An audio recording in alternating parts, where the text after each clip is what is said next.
Thank you so much Shakeel भाई, आपने जो है वो इस प्रोग्राम के लिए मुझे इनवाइट किया। मेरा नाम doctor Syed Mohammad Gufran Saeed, associate professor department of food science and technology, university of Karachi. और इसके अलावा जो है मैं सिंध फूड अथॉरिटी की जो डिविजनल फूड टेस्टिंग लैब है उसमें एज प्रिंसिपल इन्वेस्टिगेटर एक तरह से समझ लें कि लैब को जो है वो हेड कर रहा हूँ। अच्छा, जो मौजूदा चाय की जो ड्राइव हुई है जिसमें मुख्तलिफ जो चाय खाने हैं कराची के अंदर, टी हाउसेस जो हैं, वहाँ पे जो है वो सैंपल्स की कलेक्शन हुई थी दूध की और चाय की पत्ती की।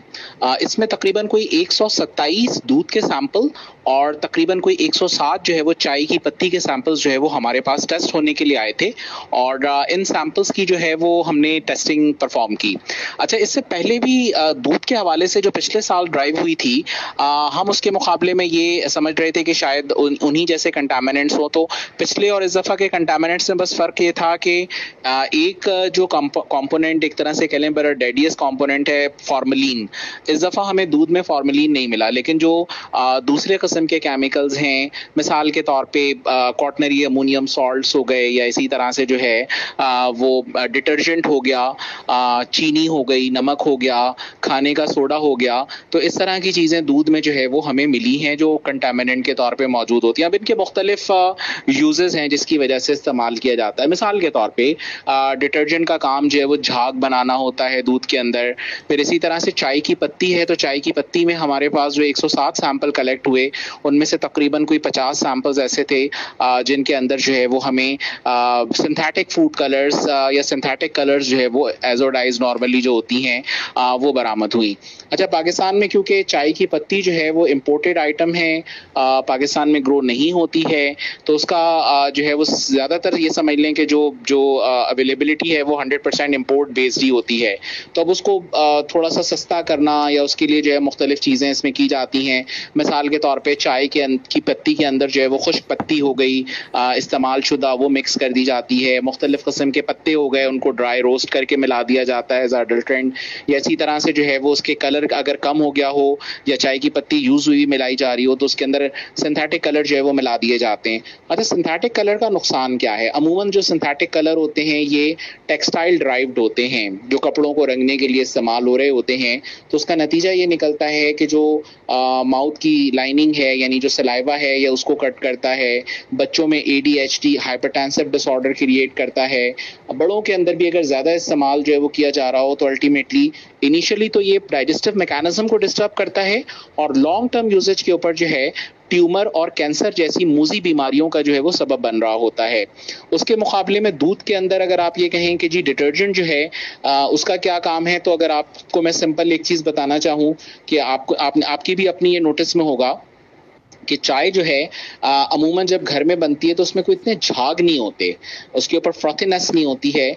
लेकिन अगर आप वही बाहर के किसी चाय खाने से जो है वो चाय को लेके पिएं तो उसमें काफ़ी ज़्यादा सरफेस के ऊपर, यानी उसकी जो सतह होती है उसके ऊपर झाग नज़र आ रहा होता है, फ्रॉथीनेस, वो एक बड़ा अच्छा इम्पैक्ट दे रही होती है माउथ के अंदर। उसमें एक रीज़न पॉसिबल ये है कि उसमें डिटर्जेंट का जो है वो कंटामिनेंट एज अ डिटर्जेंट मौजूद हो सकता है। अब इन सब चीज़ों के नुकसानात क्या हैं कि पहला तो इसका इम्पैक्ट ये होता है भूख लगना कम हो जाती है, ख़त्म हो जाती है। फिर इसके अलावा जो है इसका डाइजेस्टिव मैकेनिज्म पे बड़ा बुरा असर पड़ता है। उसके अलावा जो है वो सोचने समझने की सलाहियत मुतासर होती है। तो अमूमन जो सोशलाइजेशन का हमारे यहाँ कॉन्सेप्ट है कि हम चाय के ऊपर बहुत सारे काम निपटा रहे होते हैं। अगर आप अमूमी तौर पे देखें तो चाय जो है वो हमारी जो है वो यानी ये तो मैं कह सकता हूँ कि सोशल लाइफ का एक लाजिम व मलजूम पार्ट है। हम कहीं बैठेंगे तो चाय की ही जो है वो निशिस्त पे बैठते हैं, बहुत सारे मामला चाय के ऊपर हल हो जाते हैं। लेकिन चाय में इस तरह की चीज़ें जो हमारे लिए नुकसानदेह हों तो हम जाहिर सी बात है कि अपनी सेहत के साथ खेलते हैं। पर इसी तरह पॉलीफेनोलिक्स जो हाई आए हैं चाय की पत्ती के अंदर, जो एक साइन है कि उसमें अदर देन टी लीव्स, यानी चाय की पत्ती के अलावा कोई अदर जो दूसरे पत्ती हैं जो चाय नहीं है वो इसके अंदर मिक्स किए गए हैं। अब इन सारी चीज़ों को हम कैसे कंट्रोल कर सकते हैं? मसला सारा ये है कि देखें, सोशलाइजेशन तो जाहिर सी बातें रखनी है तो उसके दूसरे ज़राए भी हो सकते हैं। हम मिसाल के तौर पे अगर चाय की ही बात करते हैं तो हम बजाय ब्लैक टी इस्तेमाल करने के हम ग्रीन टी को इस्तेमाल कर सकते हैं। या काली जो चाय से यानी ब्लैक टी से ही कहवा तैयार होता है। कहवा सेहत के लिए बहुत अच्छा है, बगैर दूध के जो बनता है वो इस्तेमाल कर सकते हैं। उसके अलावा और बहुत सारी दूसरी सोशलाइजेशन पॉसिबल है। मिसाल के तौर पे पार्क्स हो गए या इसी तरह से जिम हो गए। आजकल तो ओपन जिम की सहूलियात जो है वो मैसर आ सकती हैं। दुनिया भर में बड़ा अच्छा कॉन्सेप्ट है ओपन जिम का।